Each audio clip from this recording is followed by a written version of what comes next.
Olá, aqui é a Cíntia Ruffi, sou especialista comportamental, mentora de líderes e gestores. Seja muito bem-vinda, seja muito bem-vindo a mais um conteúdo. E hoje eu vim aqui te contar por que bons funcionários pedem demissão. Eu ajudo líderes a engajar suas equipes, conquistando 3 vezes mais resultados. Quem lidera equipe jamais gosta de perder bons funcionários. Agora, por que será que isso acontece?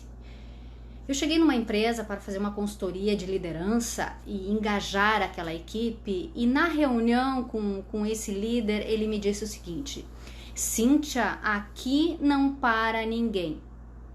Bom, e aí eu te pergunto, o que faz as pessoas não ficarem numa empresa? Existe algo especial que faz com que a pessoa entre, trabalhe um certo tempo e daqui a pouco ela resolva sair? Fique aqui e vem comigo que eu vou te dizer o que acontece. Quando a pessoa entra na empresa e desenvolve um trabalho e depois de um certo tempo o gestor acredita que está tudo bem com aquela pessoa está alcançando bons resultados, ela está fazendo algumas entregas interessantes, está batendo meta, e aí ela resolve sair.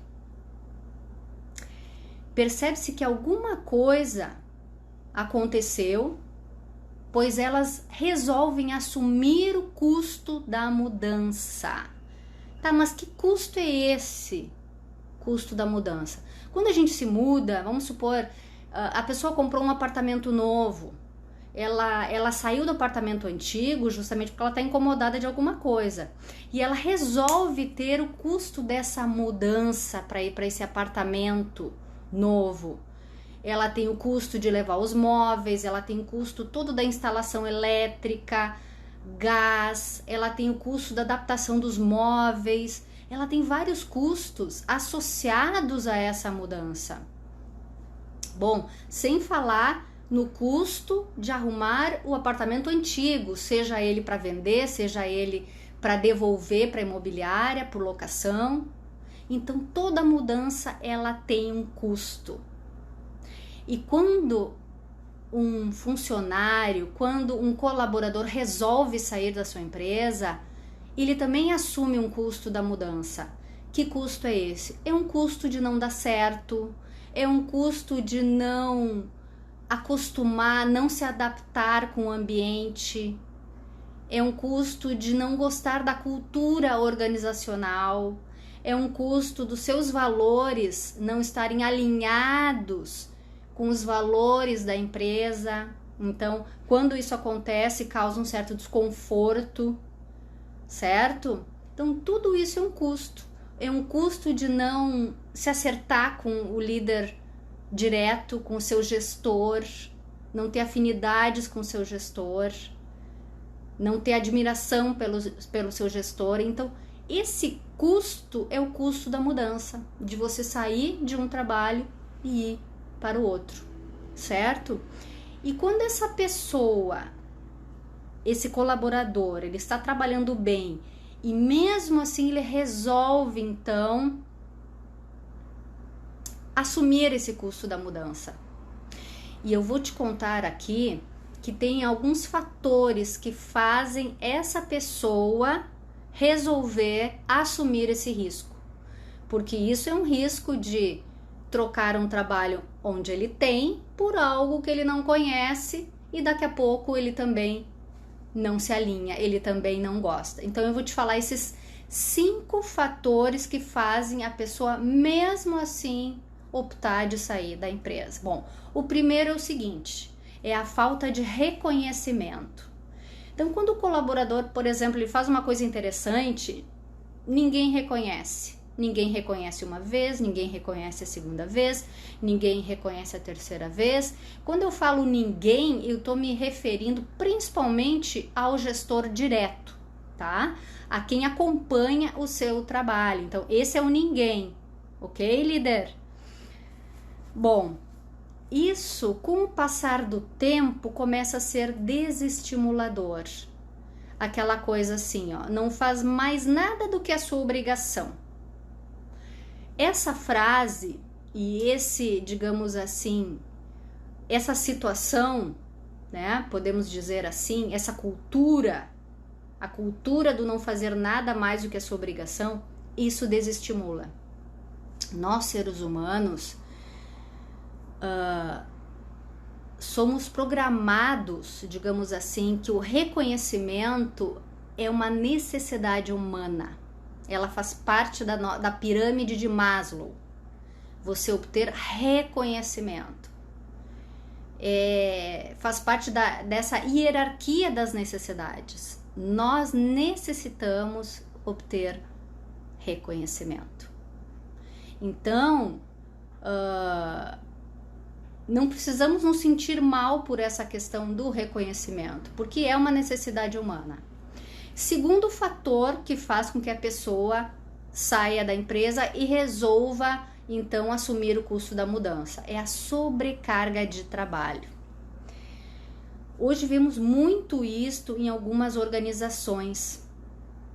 A pandemia ela acabou ajudando, acelerando esse processo no sentido que muitas empresas, para se manterem no mercado, tiveram que fazer um certo downsizing, ou seja, reduzir, enxugar a sua estrutura para poder competir, para poder diminuir custo e poder continuar no mercado. Só que às vezes se exagera nas demandas de uma pessoa só e a pessoa não aguenta. Eu acompanhei recentemente um colaborador que eu acabei colocando numa empresa de um cliente, porque nós também temos um serviço de agência aqui na empresa. E a empresa era muito boa, a cultura da empresa era uma cultura assim, acolhedora, um ambiente muito bom de trabalho. A pessoa me disse assim: Cíntia, o ambiente é muito legal, eu gostei dele, só que assim, ó, eu não estou aguentando a demanda de trabalho. Eu chego em casa esgotada, exaurida, e eu não consigo dar conta da minha filha, do meu marido, de ter uma qualidade de vida com eles à noite, porque eu estou esgotada. Temos que ter esse cuidado, líder, com o nosso colaborador, uma vez que queremos que ele fique conosco. Nós queremos poder contar com ele. E ao mesmo tempo ele precisa ter uma vida confortável para poder executar o trabalho. Eu não estou dizendo que ele não deve trabalhar a segunda milha, que projetos, fechamento do mês, ele não tem que dar um pouquinho a mais. Isso é uma coisa. Agora, eu tô falando de algo diário, de algo em que essa pessoa fica totalmente esgotada porque a empresa ela foi enxugada, certo? É a demanda de trabalho, é a sobrecarga de trabalho, é nisso que eu tô falando. Vamos para o terceiro ponto, então. É a perseguição de gestores. Bom, é isso mesmo que você ouviu.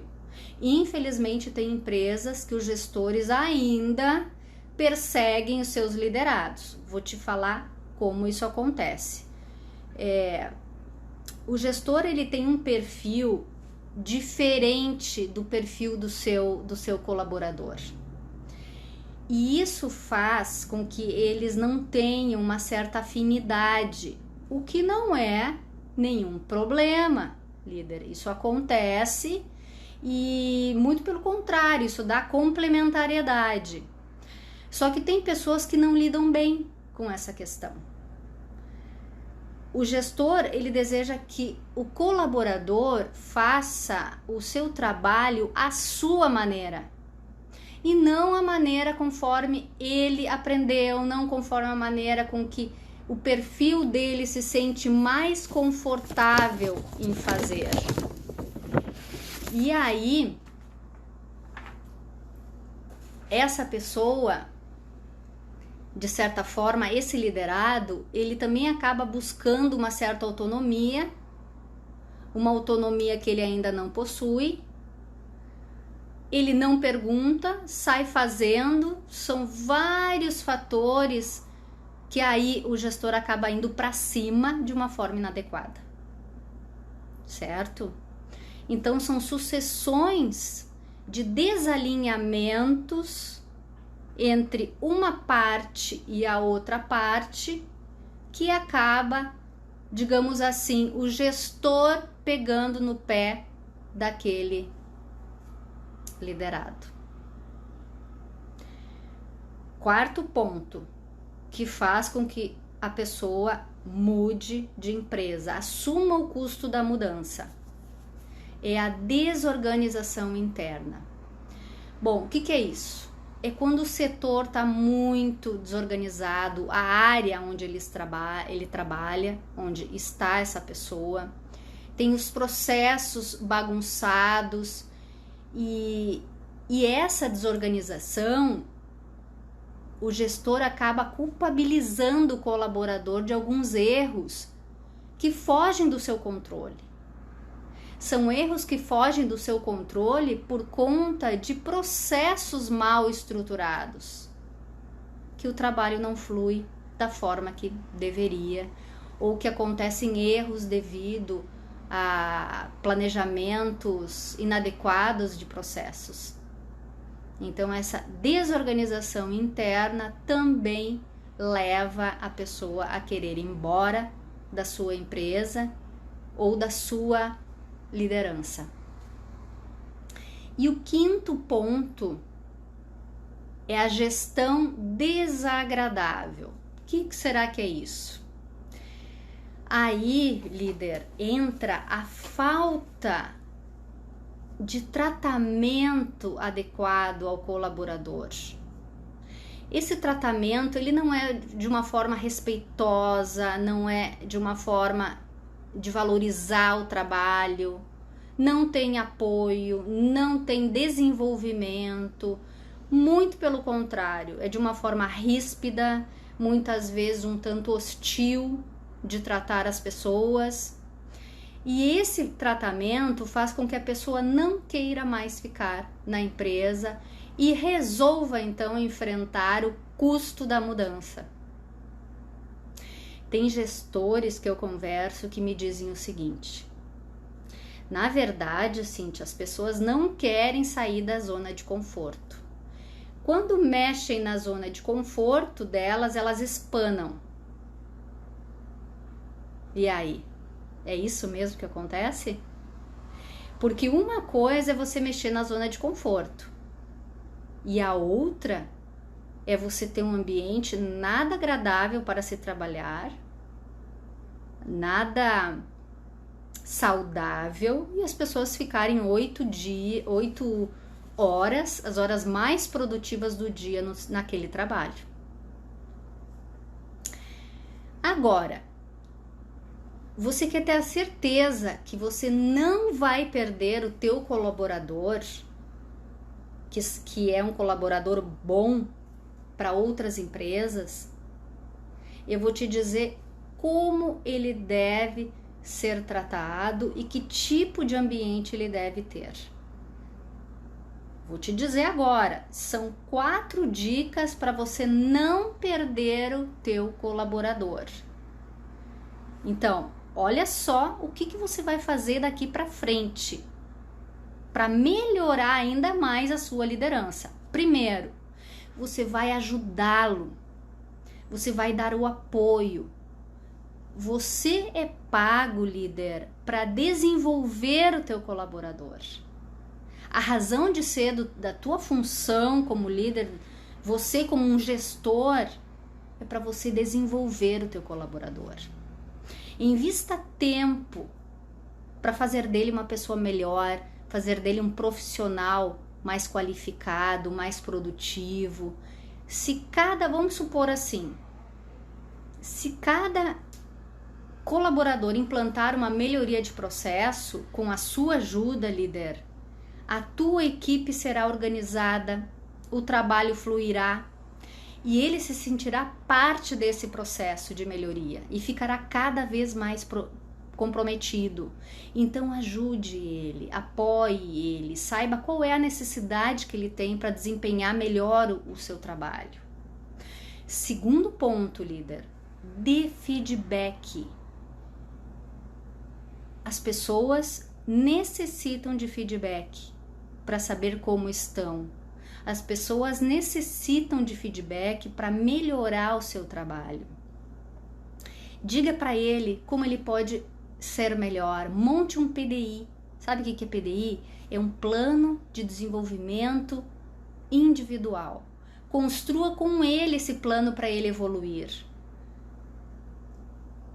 E esse trabalho de construção de plano, ele deve ser em conjunto. A pessoa tem que concordar com aquilo que você está propondo. Neste momento, ele também vai te dizer se algo não está legal no setor, no ambiente de trabalho, na empresa como um todo, nos processos. Então, você tem um ganho extraordinário fazendo um feedback, porque você tem o quê? Uma retroalimentação. Ou seja, eu digo para ele o que ele precisa melhorar, para melhorar o trabalho dele, as suas entregas, e ele também recebe, você recebe, aliás, dele, essa contrapartida do que não está bem, de como pode ser melhor, como que ele percebe a equipe, como ele percebe a empresa, como ele percebe o mercado, os clientes, os fornecedores. Você tem uma pessoa ali contigo para você ter mais informação.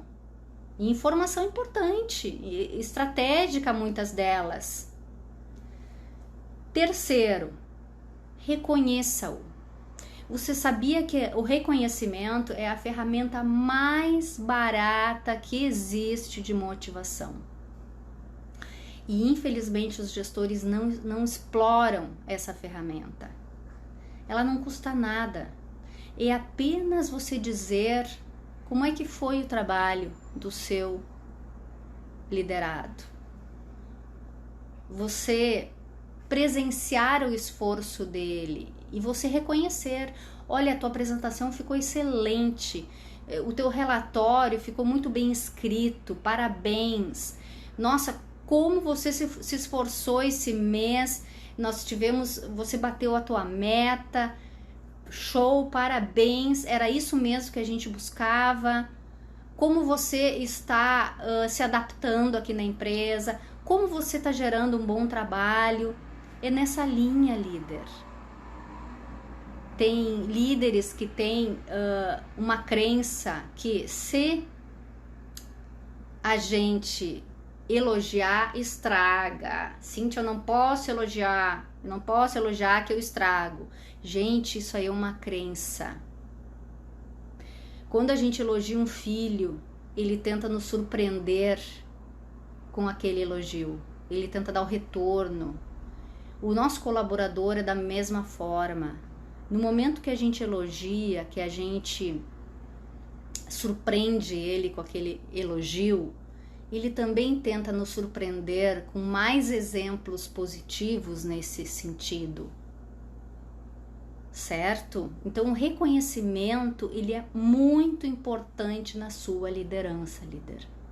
Se hoje você não aplica, se você ainda não utiliza ele como parte das suas ferramentas de liderança, tá na hora, líder, tá na hora. É necessário você trabalhar esse ponto do reconhecimento. E a quarta dica que eu vim aqui te dar para você não perder o teu bom funcionário é o seguinte: monitore o clima organizacional da sua equipe. Da empresa como um todo, não tem como.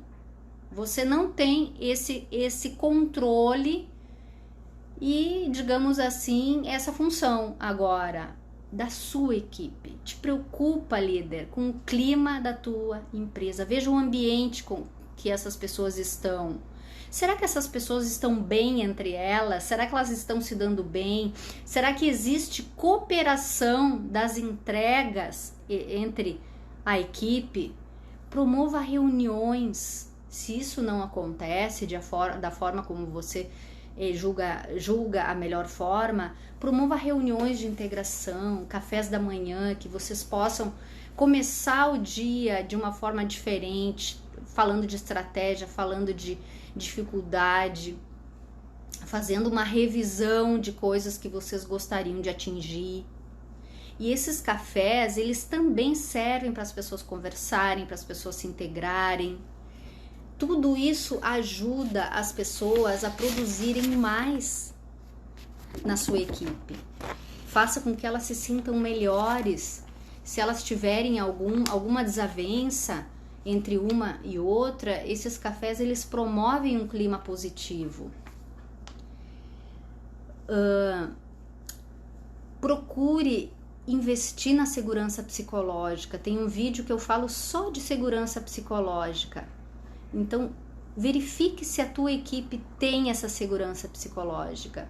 No momento que as pessoas ficam à vontade na sua equipe para contribuir, para falar o que desejam, para serem elas mesmas, a gente pode dizer que elas têm segurança psicológica. Ela se sente confortável com aquela equipe, com aquela liderança, para serem elas mesmas, sem medo de julgamento. Isso é a segurança psicológica. Ok, líder? Se você aplicar essas 4 dicas que eu tô te passando aqui, eu tenho certeza que você vai ter algum tipo de resultado positivo na tua equipe e melhora, enfim, num todo. Você vai começar a colher melhorias que você nem sabe de onde que vieram. E eu vou te dizer, é dessas 4 dicas extremamente importantes aqui para você não perder bons colaboradores, bons funcionários, bons liderados. Escreva no meu direct dizendo o resultado que você teve quando você aplicou essas 4 dicas, ok? Vou estar te esperando. Até a próxima!